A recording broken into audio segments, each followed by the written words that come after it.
แล้วก็ล่องไปแถวใต้พุ่นแหละสบายดีPPFC อีกเทื่อหนึ่งเนาะ PPFC เนาะตอนนี้ก็อยู่กับช่องน้องรจนาลองสารเด้อ PPFC เด้อตอนนี้ก็หลังจากที่ไปเก็บมะเงาะแล้วก็พากันกินข้าวเนี่ยวันไหวนอนละมันไม่หันบ่มีนมแล้วบ่ยอมนอนเพราะว่าเพิ่นกินนมดิกินนมแล้วจึงนอนได้PPFCยังบ่ทันได้ตัดนมเถื่อเอามาแต่กล้องเดียวเพิ่นกินนมดูโกเนาะเอามาแต่กล้องเดียวบัดนี้ตะกี้เพิ่นหันกินกล้องเดียวเพิ่นก็นอนแล้วได้เดียวนี้เพิ่นอัพไซส์มา2ป่อง3ป่องเนาะกินตามหุ้นแล้วจึงนอนพอดีไปซื้ออยู่ในบ้านนี่นมงัวให้นมหยังก็ได้ที่เป็นรสจืดยกเว้นนมหวานแม่นบ่กินแท้ๆPPFCตอนนี้น้องรถย่างลงมานี่แม่น้ำสารป้าอากาศดีแห่งPPFCบ้างไหมอยู่ทางหลังก็คือน้ำสารน้ำน่าจะลงละน้ำน่าจะขึ้น4-5 มือก้อนฮะเนาะตอนนี้ป้าอากาศดีแห่งPPFCฟ้าบดแดดแถมฟ้าลมอากาศดีแห่งตอนนี้ยืนอยู่นี่อยู่ทางหลังนี้ก็คือ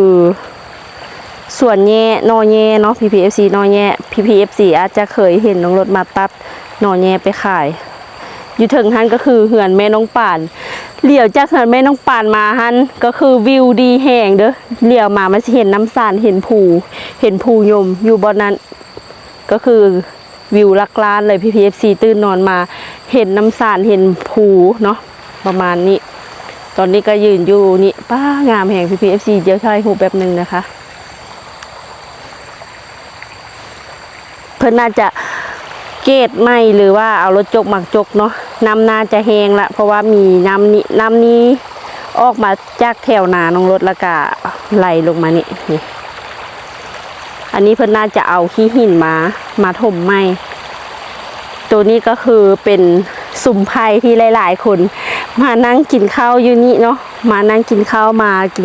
อยู่นี่เบิ่งแม่น้ำสารกำลังไหลปูนบ่ได้มาโดนเติบละมาตั้งแต่ปีใหม่สงกรานต์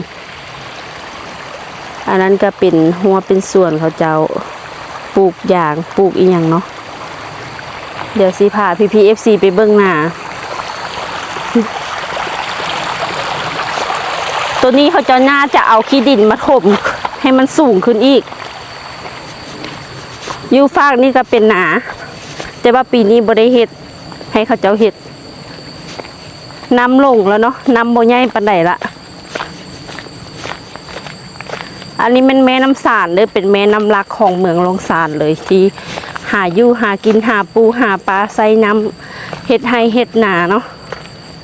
อันนี้เป็นแม่น้ำหลักของเมืองลงสารเลยก็ว่าได้น้ำพอดีอาบทุกคน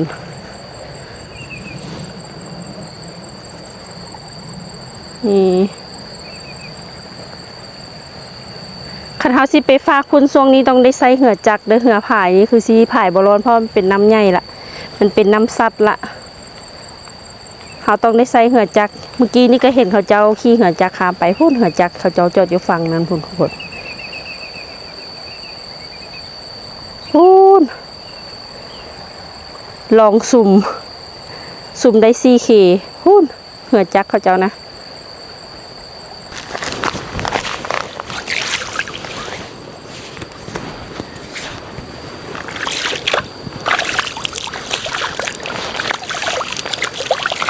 โอ้น้ำเย็นขนาดแต่ว่ายามนี้ระวังแต่ปีงลงน้ำนะปีงนี่หลายแน่นอนเวลาน้ำขึ้นแล้วเวลาน้ำลงนะมันสิมีขี้ตุ่มเต็มเขาต้องได้ระวังเวลาย่างสะบอมืนเนาะน้ำเย็นขนาดเดี๋ยวนี้บ่คือแต่ก้อนละPPFCแต่แล้วตั้งแต่สมัยน้องรถอย่างน้อยหรือว่าประมาณ10 ปีหลังนะขันยามน้ำขึ้นมาแบบนี้เห็นไหมPPFCที่มีแบบพากันมาลองแกงได้ลองน้ำโดดแล้วก็ล่องไปแถวใต้พุ่นแหละไปแถวทาวัดพุ่นแต่ว่าตกมาปัจจุบันนี้บ่ค่อยมีเด็กน้อยแบบนั้นละเพราะว่ามันเปลี่ยนไปตามยุคตามสมัยเนาะPPFCเนาะคิดไปคิดมาแล้วก็คิดฮอดตอนยังน้อยเพราะว่าตอนยังน้อยม่ ยังบ่ทันมีโทรศัพท์ใช้เด้มันสิได้แบบว่าคำว่ายังไปนี้นำกันกับบ่ทันได้โทรต้องได้ไปหากันอยู่เฮือนหั่นน่ะพี่ๆ FC ต้องได้ไปหากันอยู่เฮือนจึงได้เห็นหน้ากันแล้วก็จึงได้ลมกันสมัยนี้มันสบายหลายแฮงเฮ็ดหยังก็โทรเอาวิดีโอคอลเห็นหน้าเนาะสมัยตะกี้นี่ลมบ้าวลมสาวนี่ต้องได้มานั่งส่องหน้ากันเด้จึงได้ลมกันหั่นน่ะพี่ๆ FC มันก็เปลี่ยนไปตามยุคตามสมัยเนาะแต่ว่าสมัยตะกี้ท่านก็มีความสุขอีกแบบหนึ่งเนาะฮอดยำแรงนี่ก็สิพากันเป็นหมู่เป็นก้อนมาอาบน้ำอาบใน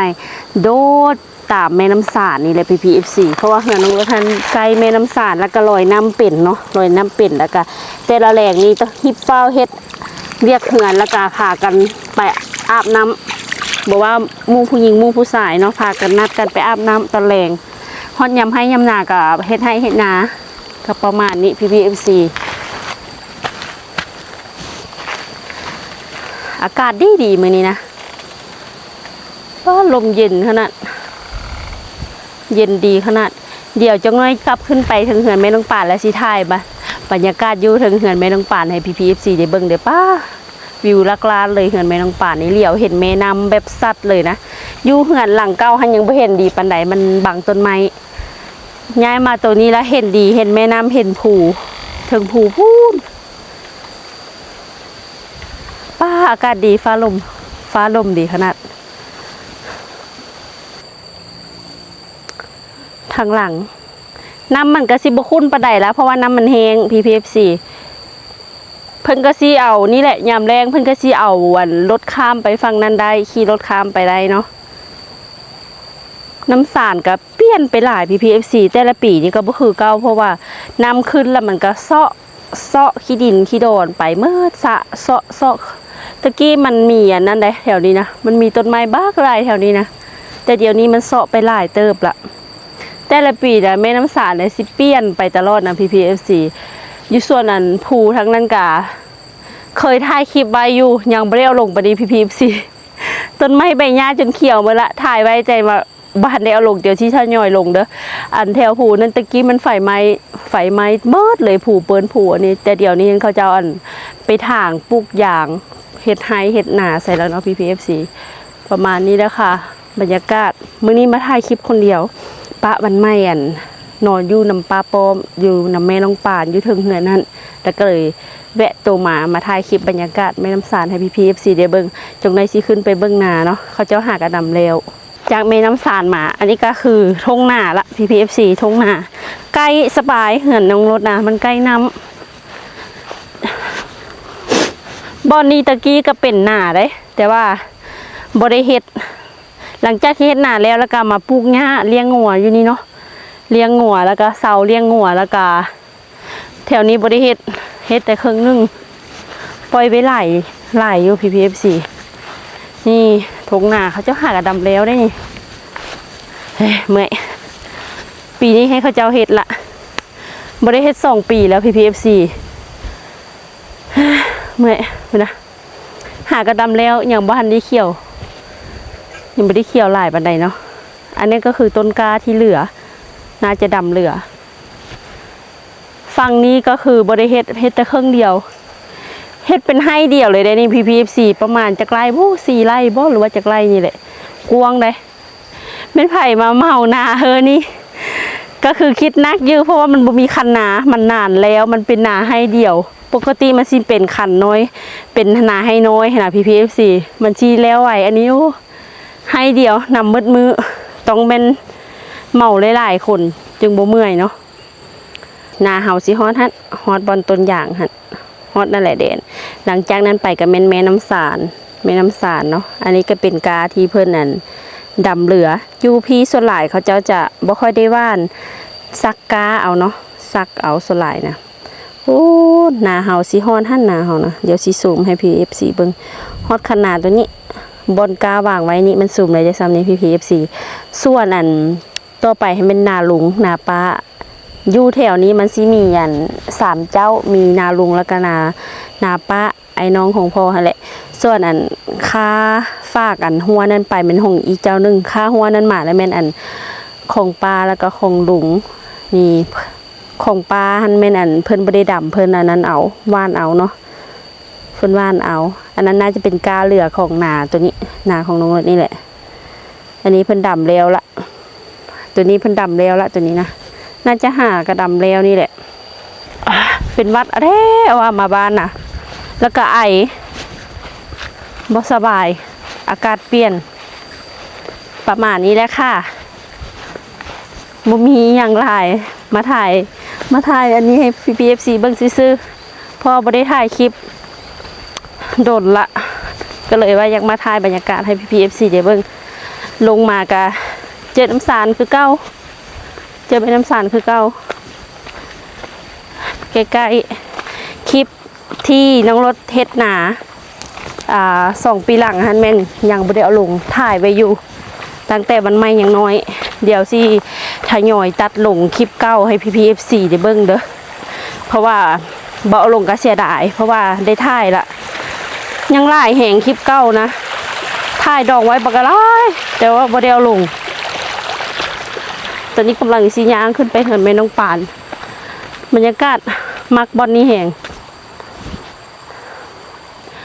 เหลียวเห็นอันน้ำสาร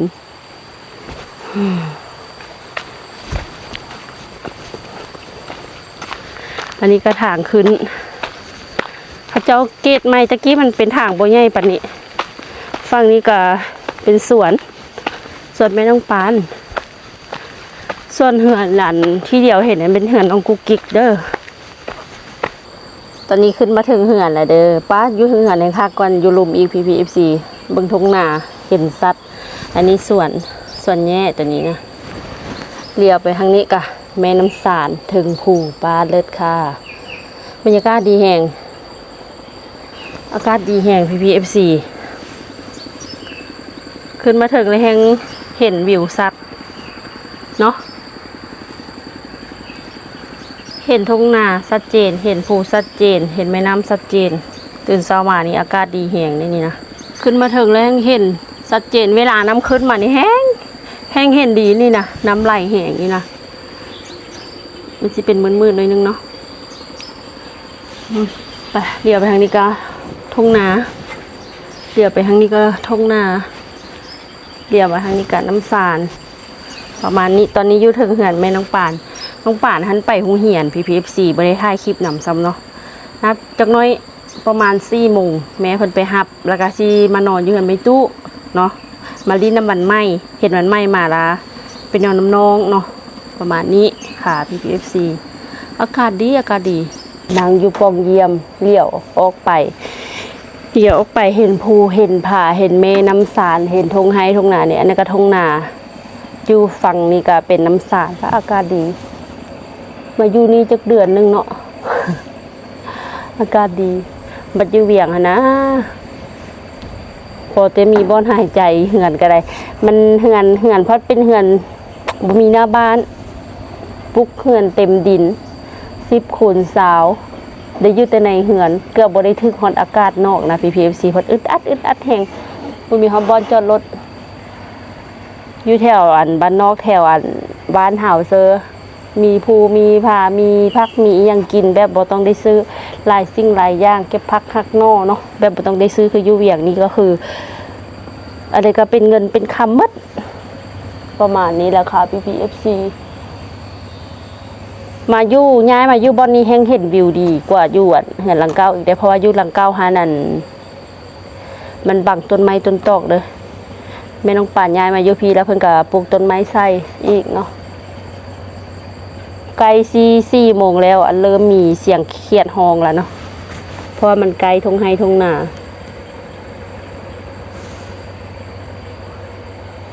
PPFC เห็นบ่อนั่นนะอันนั้นก็คือต้นยางเนาะต้นยางนี่เห็นบ่อยู่นี่อยู่ใส่วะอยู่กองมันคือว่านั่นแท้ อยู่นี่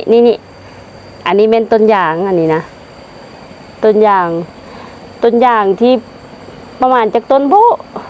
เหลือที่พอปลูกจะโดนนั่นแหละเป็นขีดละคลิปนี้ก็ฝาก PPFC ไปเพียงซ้ำนี้ก่อนเด้อเนาะเจอกันคลิปหน้าขอบใจ PPFC หลาย ที่เข้ามาติดตามคือเก้าเนาะฝากกดไลค์กดแชร์ให้ได้เด้อบ๊ายบายเจอกันคลิปหน้ากับบรรยากาศ